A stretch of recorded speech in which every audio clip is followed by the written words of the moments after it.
Durham is shaped by ancient streets, sacred stone, and centuries of power. Beneath its calm surface, older stories linger. Here are 8 haunted places where history still feels disturbingly close. Crook Hall, tucked away behind stone walls and gardens close to Durham's historic centre, Crook Hall is a place shaped by centuries of domestic life conflict and quiet authority. Parts of the building date back to the medieval period, and its layered architecture reflects generations of adaptation. Yet among these walls, several stories persist that refuse to remain purely historical. The most well-known apparition associated with Crook Hall is the White Lady. She is said to appear in the older portion of the building, descending a wooden staircase that ends abruptly where later renovations removed its continuation. Witnesses describe her movement as calm and deliberate, her white dress brushing softly against the wood. On one occasion, the faint rustle of fabric was followed by a sudden crash when a lavishly prepared banqueting table was reportedly overturned without explanation. Local tradition suggests that the White Lady may be Mary Horgood, niece of Cuthbert Billingham, whose family owned Crook Hall during the Middle Ages. Billingham is remembered for cutting off the water supply to Durham residents following a bitter dispute, an act that left lasting resentment. Whether Mary's story is one of guilt protest or memory reshaped by folklore remains uncertain. Some claim her appearance is most likely around late December, a time when the hall grows particularly quiet. Crook Hall is also linked to a far darker presence. A second ghost is believed to be that of a soldier who was murdered by being bricked up alive within the structure. This legend is often cited in connection with more unsettling reports from the current owners. On one occasion, a dragging sound was heard outside a bedroom, followed by footsteps ascending a staircase that no longer exists. The footsteps continued into the attic above, despite the space being inaccessible and its floorboards long removed.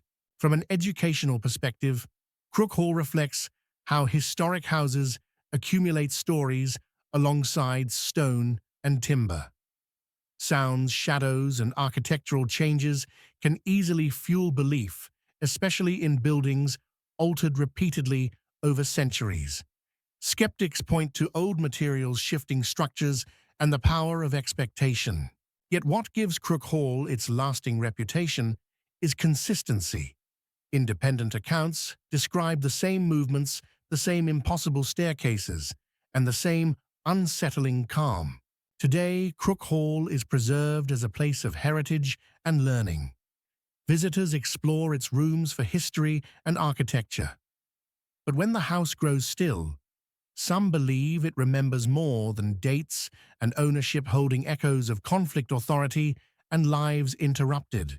And as we leave Crook Hall behind, our journey through Durham continues toward an inn where the disturbances are quieter, but no less unsettling.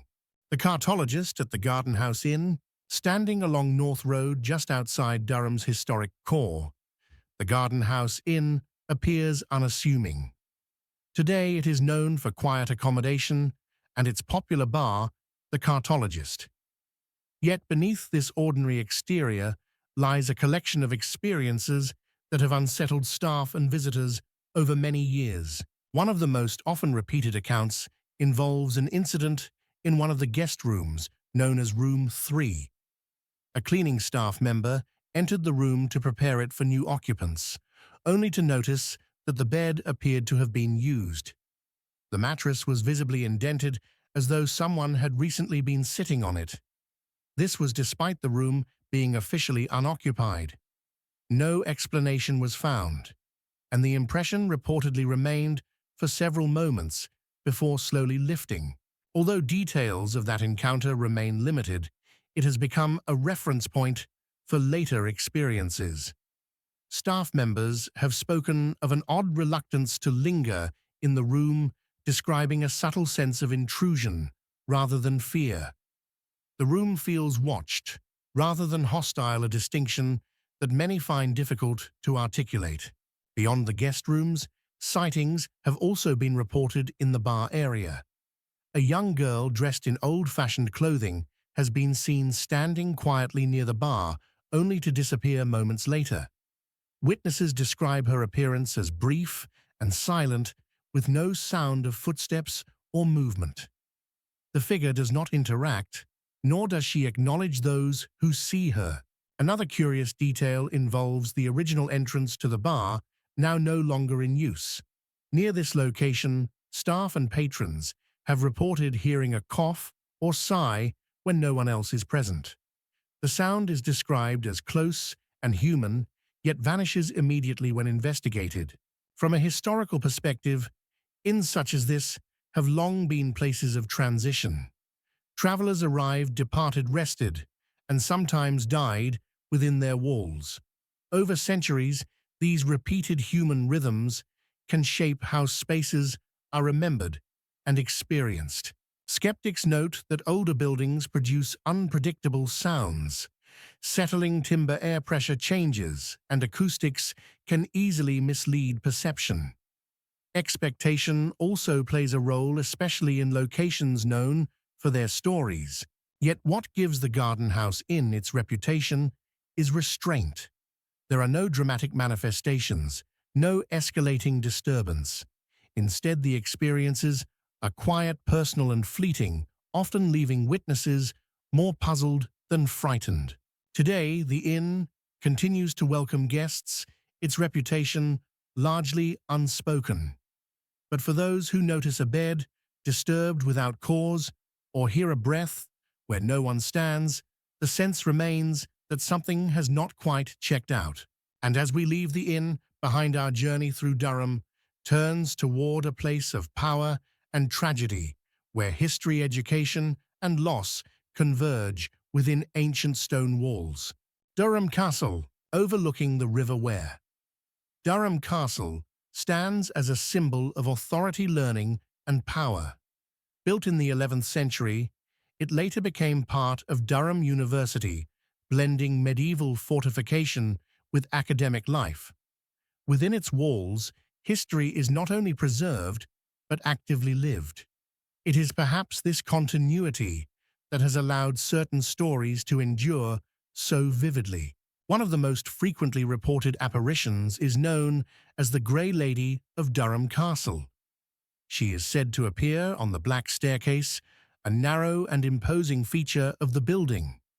According to tradition, she is Isabella, the wife of William Van Milder, the last Prince Bishop of Durham. The story claims that she fell down the staircase, breaking her neck.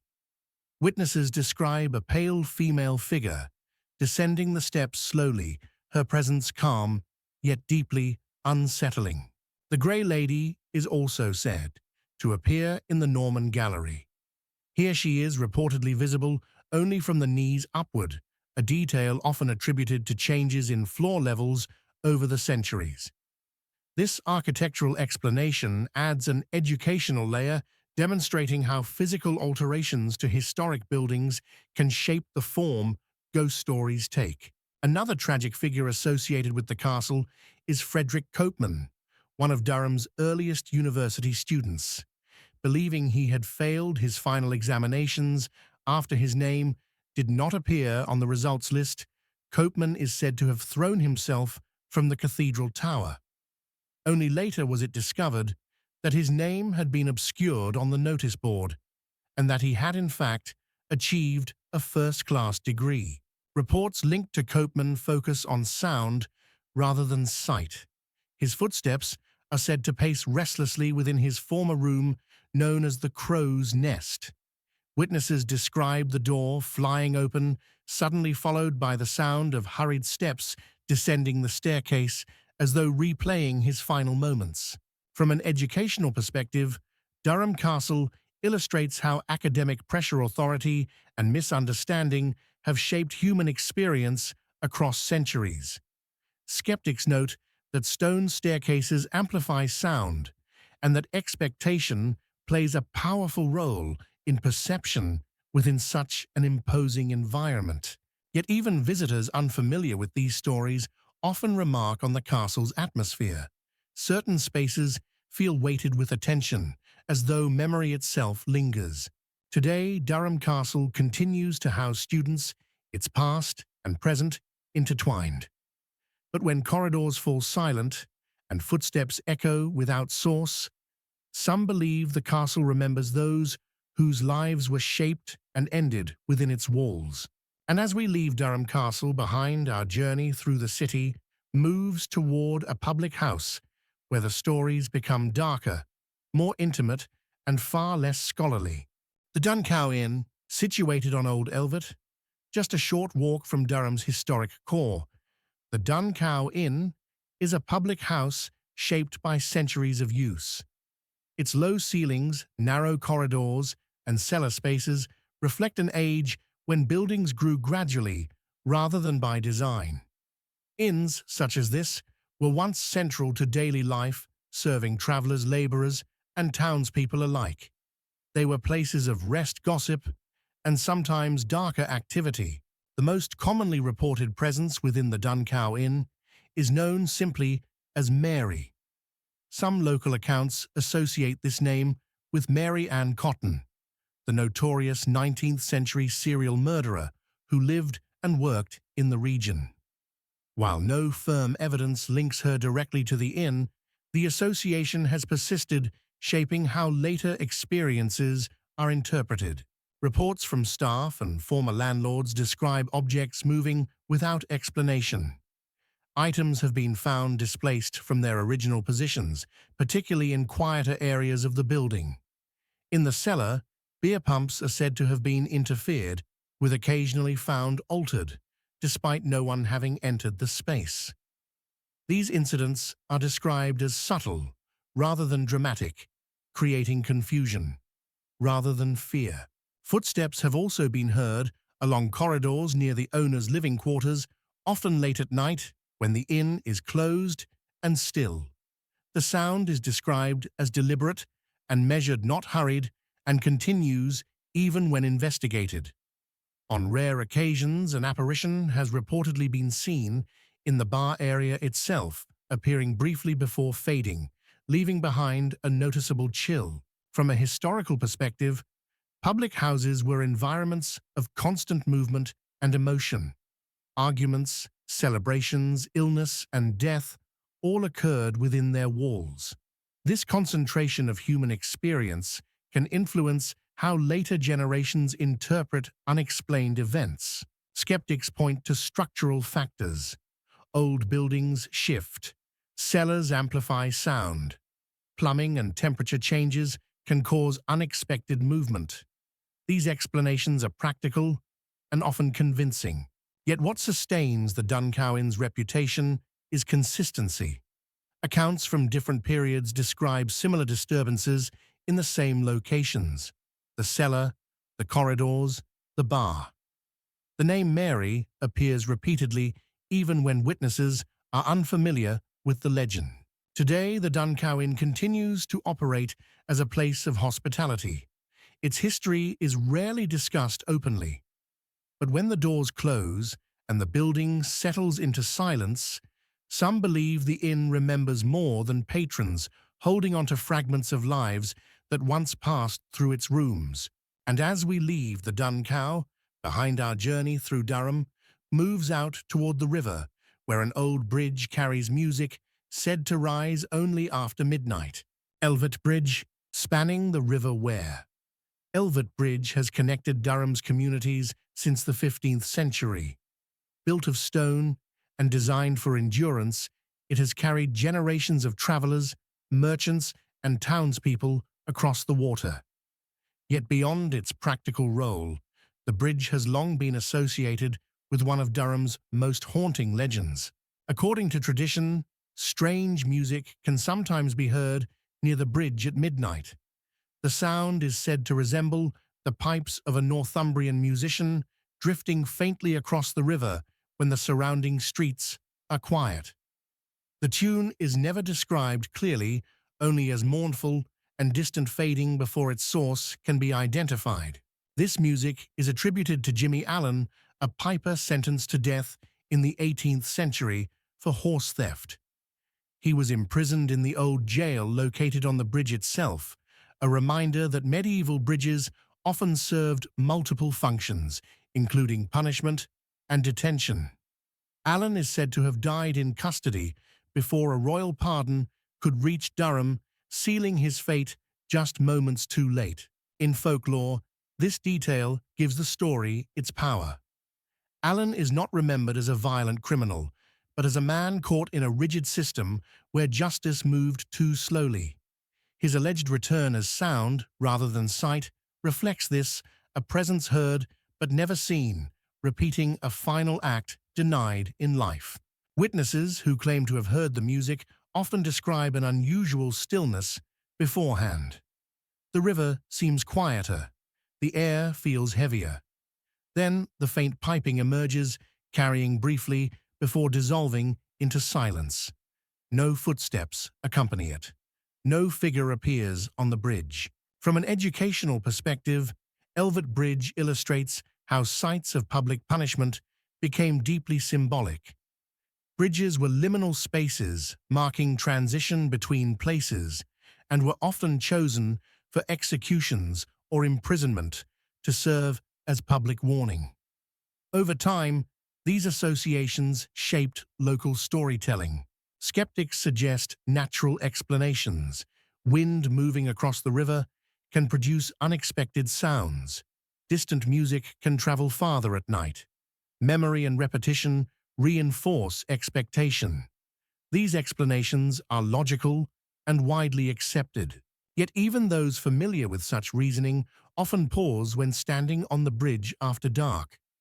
The knowledge of its past changes how silence is experienced. Today, Elvet Bridge remains part of everyday life, crossed without thought by students and residents alike. But when midnight passes and the river flows quietly below, some believe the bridge remembers a man whose song was never meant to end there.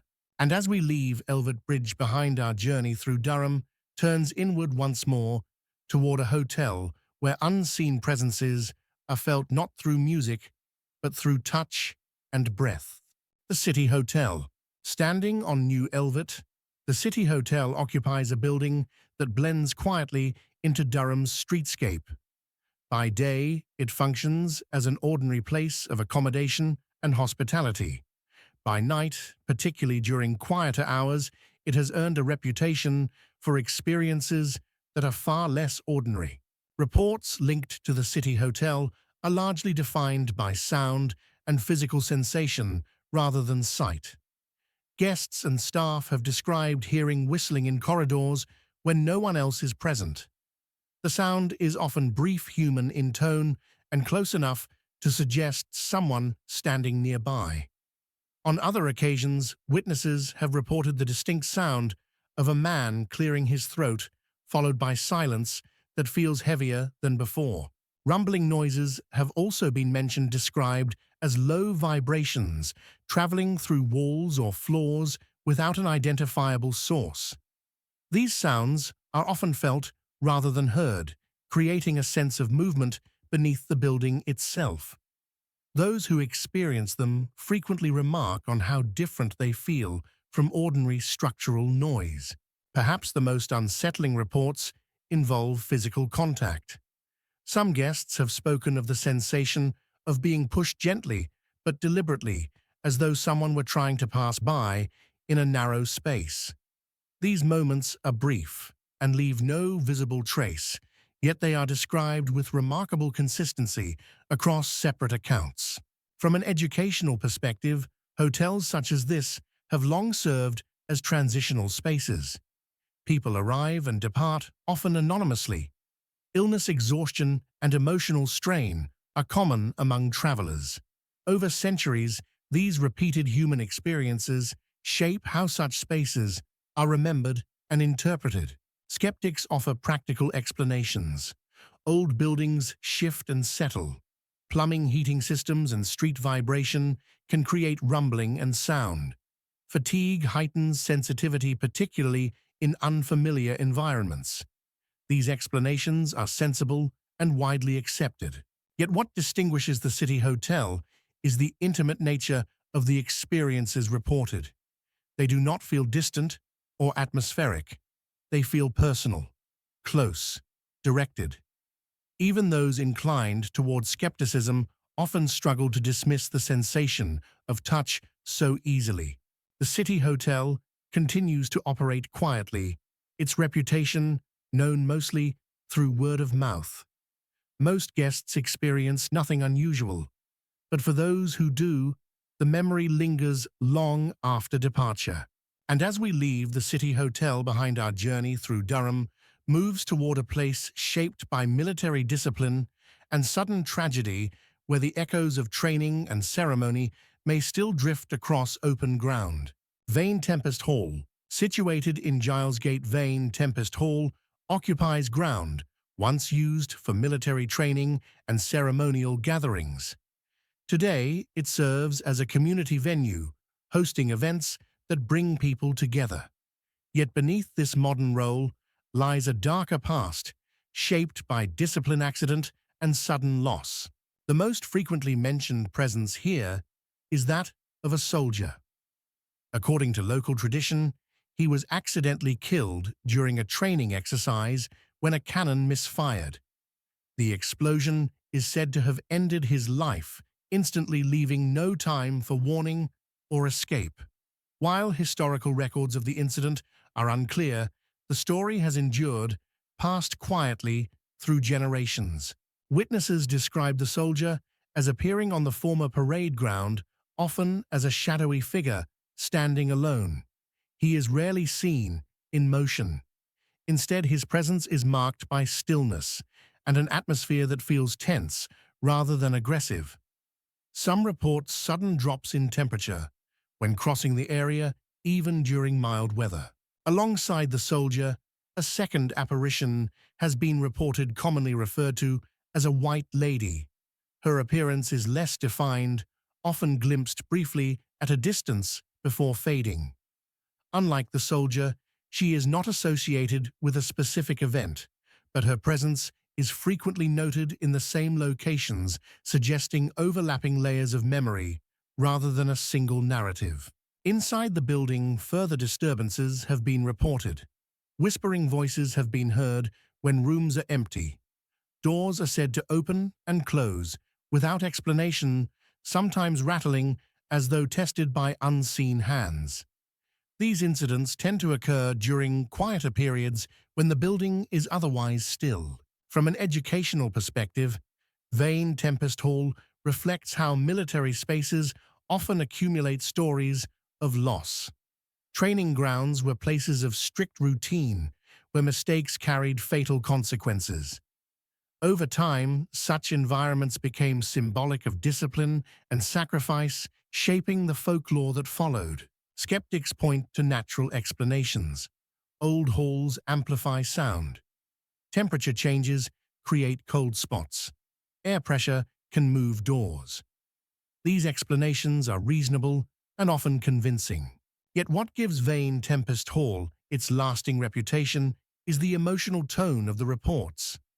They are not chaotic or violent. They feel restrained, almost formal, echoing the discipline once enforced there. Today, the hall continues to serve the community, its past largely unspoken. But when events end and the grounds fall quiet, some believe the space remembers a moment when routine turned to tragedy. And as we leave Vane Tempest Hall behind, our journey through Durham moves toward its final stop. A public house where the activity becomes louder, more chaotic, and impossible to ignore, bringing our exploration of the city's haunted places to an unsettling close. The Shakespeare, standing on Sadler Street, just beneath the shadow of Durham Cathedral. The Shakespeare is a public house that has witnessed centuries of everyday life. Its narrow rooms, low ceilings, and winding staircases reflect an age when buildings evolved organically, shaped by use rather than plan. Within this layered structure, reports of unexplained activity have become difficult to dismiss. One of the most personal accounts comes from a former landlord who lived in the flat above the pub. On one occasion, while alone in his bedroom, he felt someone sit down on the bed beside him. The mattress dipped under weight, close enough to be unmistakable. When he turned, the room was empty. The sensation faded slowly, leaving behind confusion rather than panic. Footsteps and running have also been heard in the corridor outside the flat and on the staircase below. These sounds are described as hurried and purposeful, unlike the natural creaks of an old building. They often occur late at night, when the pub is closed and the street outside is quiet. In the bar area, witnesses have reported seeing a black shape appear momentarily before vanishing. Others speak of their clothing being tugged gently, as though someone were attempting to gain attention. These interactions are brief but unsettling, crossing the line from atmosphere into physical experience. More dramatic phenomena have been reported deeper within the building. A sewing machine in a back room is said to have started operating on its own. Sudden gusts of cold air have swept through enclosed spaces. In the toilets, people have reported hearing whispers directly in their ears, sometimes followed by indistinct shouting or screaming. On the stairways, patrons have claimed to be abruptly silenced by a sharp shushing sound. In 2020, the landlord also described an encounter in the cellar. While alone, he felt someone touch the back of his shirt, despite the door being shut behind him. The experience left him shaken, convinced that something occupied the space with him. From an educational perspective, public houses like the Shakespeare were centers of social life conflict and labor. Over centuries, they absorbed intense human emotion, often in confined spaces. Such environments are fertile ground for folklore. Skeptics point to suggestion acoustics and old machinery. These explanations are reasonable. Yet what distinguishes the Shakespeare is the variety and physicality of reports. The pub continues to operate its history, woven quietly into daily routine. But for those who experience something out of place, the building leaves no doubt that it remembers. And with that final unsettling note, our journey through Durham comes to an end. These places reveal how history, memory, and human experience often linger beyond record. This is only a glimpse of Durham's haunted past. If you know another location worth exploring, share it below and join Creepy Experience as more stories slowly unfold.